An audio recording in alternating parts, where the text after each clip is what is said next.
एक छोटे से गांव में, जिसका नाम गोपापुर था, एक बूढ़े आदमी केशव प्रसाद रहते थे। केशव प्रसाद की उम्र 85 साल थी, लेकिन उनके चेहरे पर हमेशा एक प्यारी सी मुस्कान रहती थी।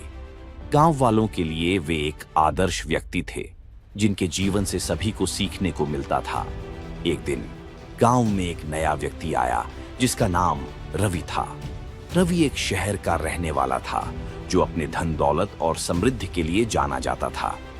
उसने सुना था कि केशव प्रसाद के पास एक अद्भुत छाली है, जो कोई भी चमत्कार कर सकती है। रवि का मन था कि वह उस छाली को अपने पास ले आए, ताकि वह भी इसका फायदा उठा सके। रवि ने केशव प्रसाद से मिलने का फैसला किया और उनके घर आया। नमस्ते केशव जी। रवि ने कहा, मुझे सुना है कि आपके पास एक विशेष छाली है, क्या मैं इसे देख सकता हूँ? केशव प्रसाद ने मुस्कुराते हुए कहा, रवि जी, आपका स्वागत है। छाली को देखना आपके लिए भी अच्छा होगा। आइए बैठिए। रवि ने उनकी बातों को ध्यान से सुना और कहा, मैं सिर्फ देखना नहीं चाहता, बल्कि छाली को अपने पास रखना चाहता हूँ। मुझे आशा है कि मुझे इससे बहुत फायदा होगा। केशव प्रसाद ने घर से छाली निकाली और रवि को दिखाई। छाली पुरानी थी और उसमें थोड़े बहुत निशान थे, लेकिन उसकी चमक अब भी वैसी ही थी। रवि ने छाली को देखकर सोचा कि यह छाली किसी जादुई ताकत से भरी हुई है।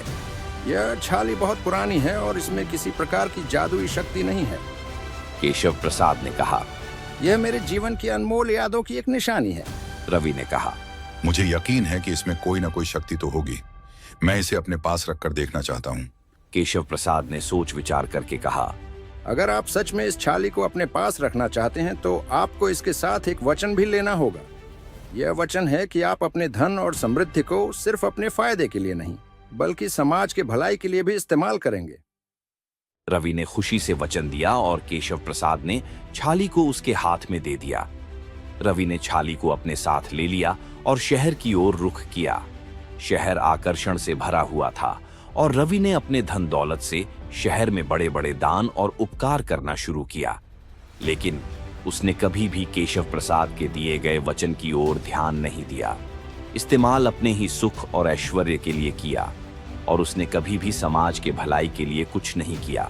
दिन गुजरते गए और रवि का धन और समृद्धि बढ़ती गई, लेकिन उसकी मंजिल कभी भी सुकून नहीं पा सकी। रवि हमेशा चिंता और तनाव में रहता था। एक दिन रवि ने सोचा कि वह छाली को वापस केशव प्रसाद को देने का फैसला करेगा। शायद इससे उसकी जीवन की चिंता दूर हो सके। रवि ने केशव प्रसाद के गांव की ओर रुख किया और उनके दरवाजे पर आकर्षण से दस्तक दी। केशव प्रसाद ने मुस्कुराते हुए उसका स्वागत किया। रवि ने कहा, केशव जी, मैंने आपके वचन को भूल गया था और अपने धन का उपयोग सिर्फ अपने फायदे के लिए किया। मैं छाली को वापस देना चाहता हूँ और आपसे माफी भी मांगना चाहता हूँ। केशव प्रसाद ने शांत और समझदारी से कहा, रवि जी, छाली आपके पास थी और उसका उपयोग आपने अपनी इच्छा से किया, लेकिन आज आपने जो मंजिल चुनी है वही आपकी सच्ची सुकून है। रवि ने अपने दिल से समझा कि असली धन और शक्ति छाली में नहीं, बल्कि एक व्यक्ति के अपने कर्मों और मंजिल में होती है। उसने अपने धन को समाज के भलाई के लिए इस्तेमाल करने का फैसला किया और अपने जीवन को नए रास्ते पर ले गया। केशव प्रसाद ने अपनी छाली को वापस ले लिया और उसने अपने आखिरी दिनों को गांव की सेवा और अपने दोस्तों के साथ बिताया। रवि ने भी अपने नए फैसले से अपने जीवन को सुधारा और समाज के लिए काम किया। केशव प्रसाद की कहानी यह सिखाती है कि असली धन और शक्ति एक व्यक्ति के अपने कर्मों और उसके दिल में होती है, और वही व्यक्ति को सच्चा सुकून और खुशी देती है।